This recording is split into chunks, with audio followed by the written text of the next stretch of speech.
Hey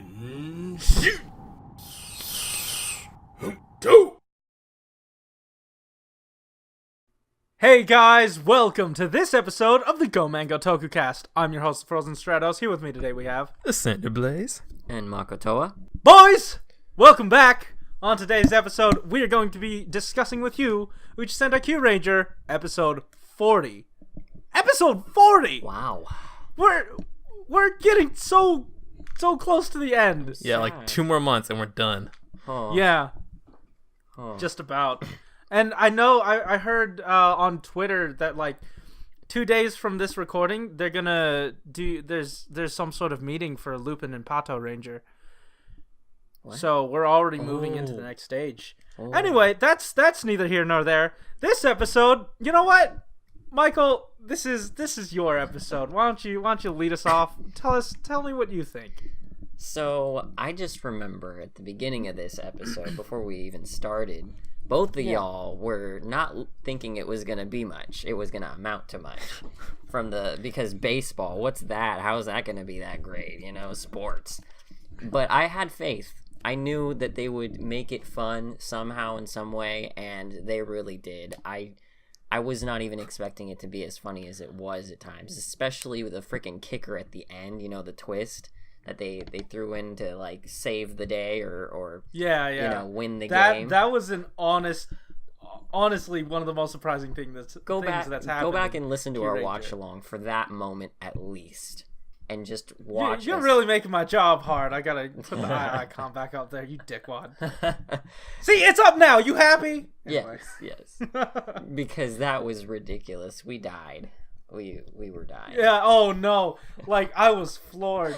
I know that they were explaining something about like, oh yeah, something, believe in yourself, blah blah blah.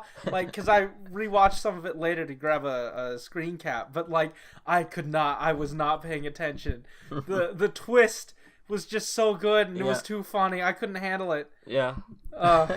Yeah. And like going into this episode, like Michael said, like I thought this was just gonna be like a filler kind of stupid episode. Especially with it being baseball, I felt like we're gonna have a really gimmick centric episode where the main bad guy would just have a really stupid gimmick that would force the Kyurangers to do stupid things and it would just be like dull and bland. But no, it's like regular baseball, except this guy's just shooting at you. It's not baseball. Oh, it's death ball. It's death. Konataka! Yeah. This game needs more death. And then she just starts shooting people.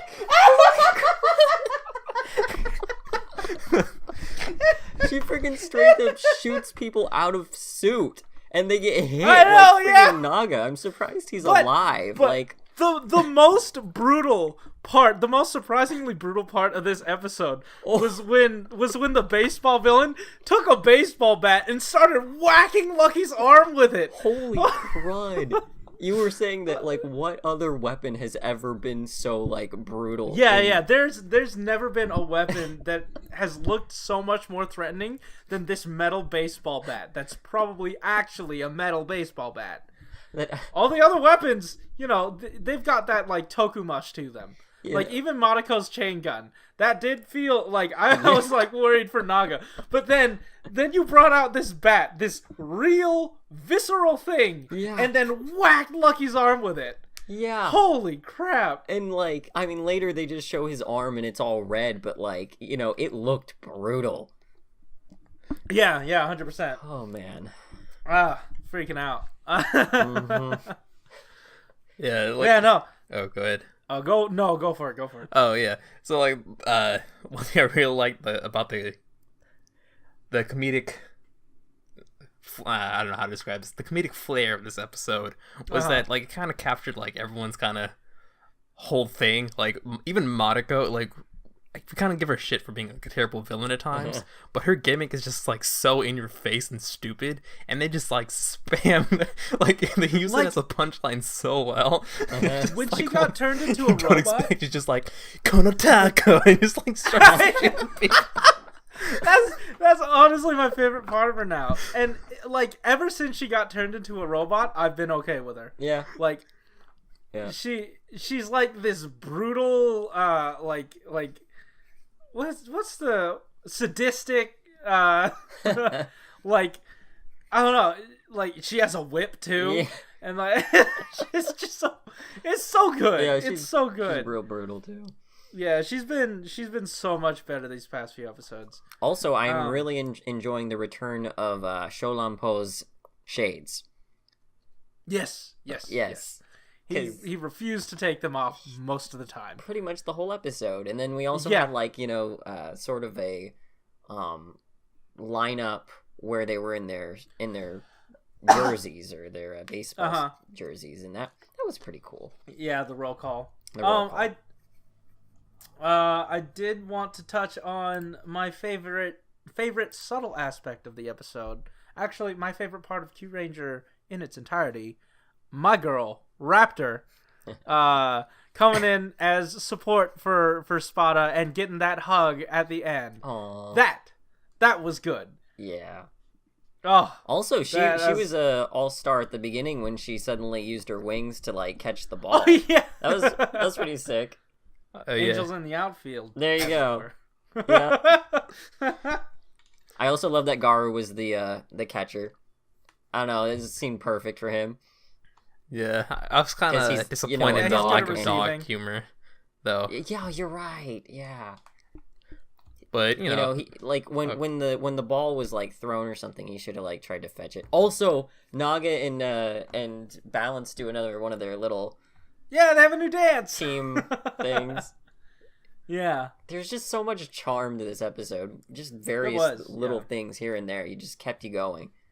Yeah. Like these after Lucky's story arc ended, these tiny filler episodes have been, I guess we've only had this second one, but they've been pretty good. Like Shows was it was almost great. There's something to it that was missing. Then we had the Champ and Stinger one. That was iffy on my end, but this one's like the peak of this arc getting good. Like I don't know what you'd call it, like trying to get to the cross planet or something. Yeah. I don't know. And then after Monaco's just like suddenly shoots him, the entire team or both teams start like this complete brawl. Oh yeah, just fighting each other. They just legit stop playing baseball. And then it's death ball. What are you talking about? And then after they beat the tar out of freaking Lucky, what was it? Stinger's the one who gets like the bench. No, he gets ejected from the game, dude. Yeah. He freaked out. He was like, "Hey!" and started attacking him. Yeah, that was funny. Although, I'm not too sure about Lucky in this episode though. Like even for like the one right before this, the Champ and Stinger one, I don't think it's like right before it, but it was recent enough. I feel like he's kind of like fallen on his face a little bit. He's a character who has like all these hype moments not built around him, but those are like the lines he's given, and doesn't really suit like the situation at hand here.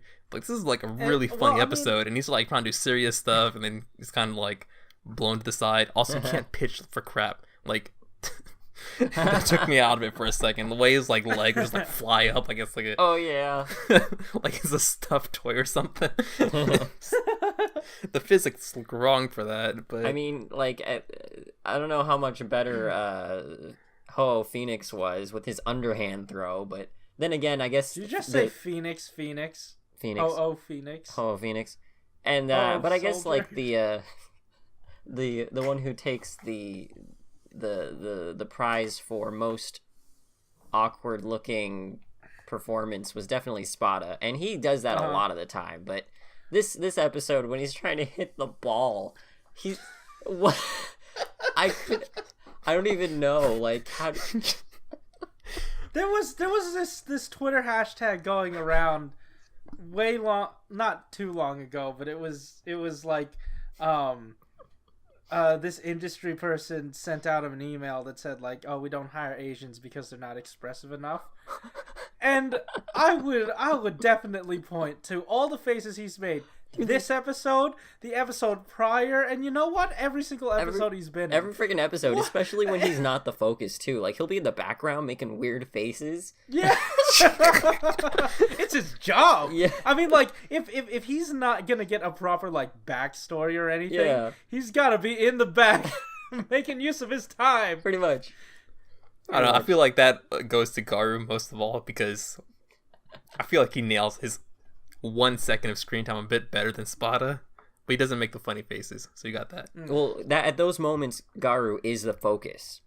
Sparta's comes when you're not expecting it, and he's just on screen, but somewhere not the focus.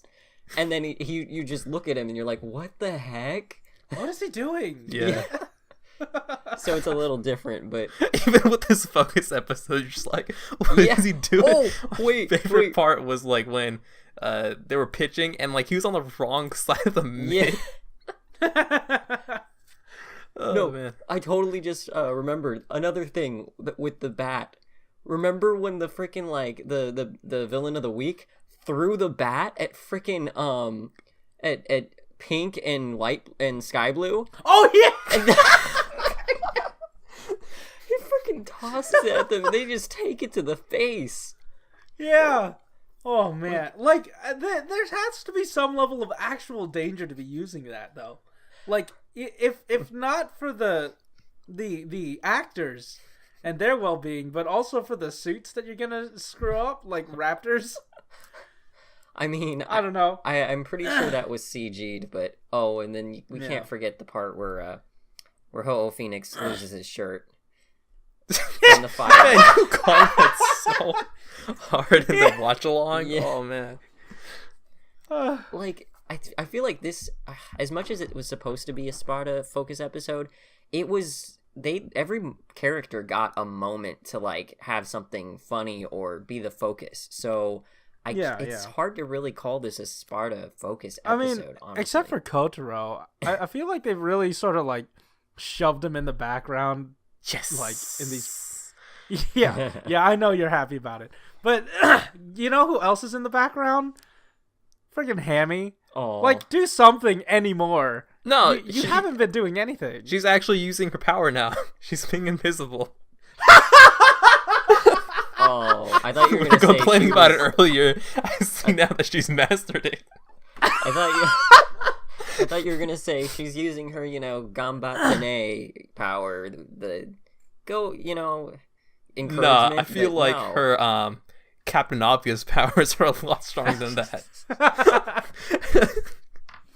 All right, well, we ran long on the Kamen Rider build episode, so I don't want to do that here. Guys, do you have any final thoughts on this episode? No. I mean, it was good, and then we're done. Did we get a moral of the story by the end? Like, what was the takeaway? I'm trying to remember. Like, oh yeah, so if you're playing baseball, start beating the shitting at each other. Because he had a sort of inner monologue towards the end when everyone was eating and having fun. Oh yeah. I'm pretty sure I was too busy laughing and whatever the hell just went on to even remember what he said. It's probably important, I guess. He started saying something about you baseball is, and you have to just keep trying. Yeah, hard work pays off. That's one of those. Oh yeah, and then you just spike the ball in your fucking face.